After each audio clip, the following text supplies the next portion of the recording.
यफ़क़हू क़ौली। हमारे प्यारे रसूल अकरम सल्लल्लाहु अलैहि वालैहि वसल्लम ने इरशाद फरमाया कि 4 चीज़ों को कभी ना छोड़ो, उनको अपना मामूल बना लो तो इंशाअल्लाह दुनिया और आखिरत में अल्लाह की तरफ से भलाई मिलेगी। नंबर 1, अल्लाह ताला का जिक्र करना ना छोड़ो, वरना इस बात से महरूम हो जाओगे कि अल्लाह ताला भी तुम्हें याद रखे। यानी अगर हम अल्लाह का जिक्र करना छोड़ देंगे तो अल्लाह ताला भी हमें भूल जाएगा। जैसा कि सूरत बकरा में अल्लाह ताला का इरशाद है, फ़ज़्कुरूनी अज़्कुरकुम, कि तुम मुझे याद करो फिर मैं भी तुम्हें याद करूँगा। नंबर 2, शुक्र करना ना छोड़ो, वरना नेमतों में इज़ाफ़ी से महरूमी का डर है। यानी अगर हम अल्लाह की दी हुई नेमतों पर अल्लाह का शुक्र अदा नहीं करेंगे तो अल्लाह ताला हमसे वो हमारी नेमतें छीन लेगा।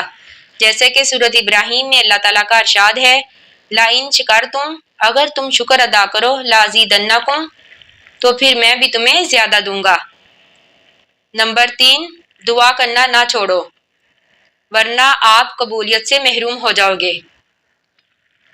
देखिए, जब तक हम अल्लाह से दुआ करते हैं तो अल्लाह ताला हमसे खुश होता है, यानी अल्लाह दुआ करने से खुश होता है। अगर हम अल्लाह से दुआ करना छोड़ दें तो अल्लाह ताला इस बात से नाराज हो जाता है।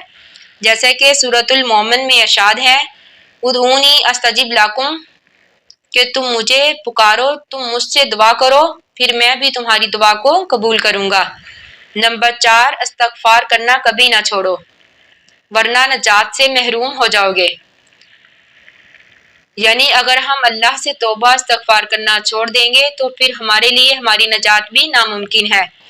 जैसे कि सूरत अनफाल में अल्लाह ताला का इरशाद है, वमा कान अल्लाहु मुअज़्ज़िबहुम वहुम यस्तग़फ़िरून, कि अल्लाह ताला के ये बात लायक नहीं कि वो अल्लाह से इस्तग़फ़ार करें और अल्लाह ताला उनको अजाब दे। यानी जब तक वो अल्लाह ताला से इस्तग़फ़ार करते रहेंगे अल्लाह ताला उन्हें माफ़ करता रहेगा। अल्लाह ताला से दुआ है कि आप और हम सब की ज़िंदगी खैरियो आफियत वाली हो और बरकत वाली हो। आमीन सुम्मा आमीन। वमा अलैना इल्लल बलागुल मुबीन।